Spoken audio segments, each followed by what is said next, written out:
hello नमस्ते साथीहरू हजुरहरू सन्चै हुनुहुन्छ म चाहिँ एकदम सन्चै छु अनि साथीहरू अनि म चाहिँ यहाँ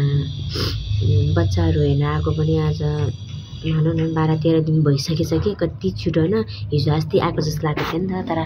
12-13 दिन भइसकेछ अनि मलाई चाहिँ यहाँ बस्दा बस्दा एकदम दिक्क लागेको छ कि अब कहिले भाउजूहरू आउनुहुन्छ र म चाहिँ घर जाम जस्तो भइसक्यो कि अब एकतिर बच्चाहरूले भनेको मान्दैन नि त बस अनि अब त्यत्रो बच्चाहरू छ नि त बच्चाहरू छ अनि भनेको यहाँ मान्दैन कि अब आइतबारदेखि जाँच छ भनौँ न आज शुक्रबार भएर भोलि पर्सिदेखि चाहिँ उनीहरूको एक्जाम छ अनि पढ भनेको पनि मान्दैन अनि खालि मोबाइल हेर्ने हैन अनि अब कराउनु नि भएन त्यही भएर मैले यहाँ मलाई एकदम झ्याउ लागेको छ कि साथीहरू अनि फेरि एकतिर यस्तो भयो के भयो भने फेरि मेरो चाहिँ अनि मैले चाहिँ मेरो नानीको लागि चाहिँ उता केटिएमतिर चाहिँ के अरे उपचार भनौँ न नानीलाई अब नानी चाहिँ अलिकति मेरो नानी चाहिँ अब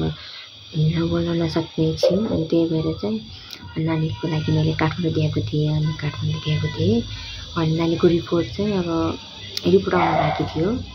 उहाँहरूले चाहिँ के भन्नुभएको थियो भने अब 1 महिना 1.5 महिना लाग्छ रिपोर्ट आउनलाई भन्नुभएको थियो तर रिपोर्ट चाहिँ 1 महिना नपुग्दै आइसकेछ कि साथीहरू अनि अब त्यो रिपोर्ट फेरि लिन जाने त्यो रिपोर्ट लिएर चाहिँ फेरि हामी चाहिँ डक्टरकोमा फेरि जानुपर्ने हुन्छ नि त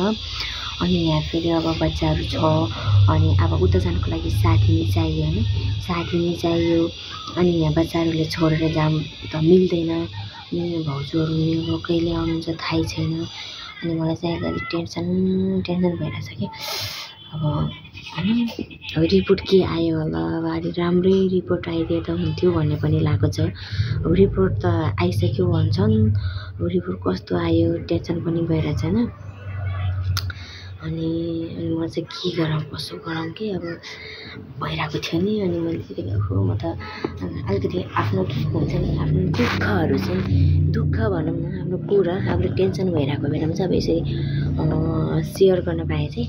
अलिकति मन हल्का हुन्छ कि भनेर चाहिँ मैले भिडियो बनाएको साथीहरू प्लिज नराम्रो कमेन्ट चाहिँ नगरिदिनु होला अनि म चाहिँ अब भनौँ न अब भाउजूहरू अब आएपछि चाहिँ म नानीको रिपोर्ट लिन जानेछु अब त्यहाँ रिपोर्ट लिएर चाहिँ फेरि डक्टरलाई देखाउनु पर्ने हुन्छ हामीले अनि के भन्नुहुन्छ त्यो रिपोर्ट अनुसार चाहिँ अब हामी चल्ने हो मलाई चाहिँ एकदम डर पनि लागेको छ हैन अब के कस्तो आउने हो रिपोर्ट पनि भइरहेको छ कि मलाई चाहिँ त्यही भएर अलिकति टेन्सन छ अनि फेरि सकेसम्म अलिक छिटो लिन जान पाएँ छिटै देखाउन पाए चाहिँ भइरहेको छ अलिकति टाइम पनि मिलेको छैन नि त यहाँ टेन्सन भइरहेको छ अनि यतातिर चाहिँ एकदम जाडो भएको छ साथीहरू म चाहिँ त्यही भएर चाहिँ यहाँ ब्ल्याङ्केट ओढेर चाहिँ बसेको छोरो चाहिँ त्यहाँ मोबाइल हेर्दैछ एकदम टेन्सन पनि लागेको छ त्यो रिपोर्टले के देखाउने हो भनेर पनि के दिमागले अलि सोच्न पनि सकेको छैन टेन्सन छ सकेसम्म अब रिपोर्ट राम्रै आइदिए त हुन्थ्यो भन्ने पनि भएको छ हैन रिपोर्ट त आइसक्यो भन्नुहुन्छ मलाई चाहिँ हिजो 11 बजीतिर चाहिँ उहाँबाट चाहिँ मलाई चाहिँ मेसेज गर्नुभएको थियो व्हाट्सएपमा अनि रिपोर्ट आइसक्यो भनेर चाहिँ अनि मेरो यहाँ टाइम मिलेको छैन अनि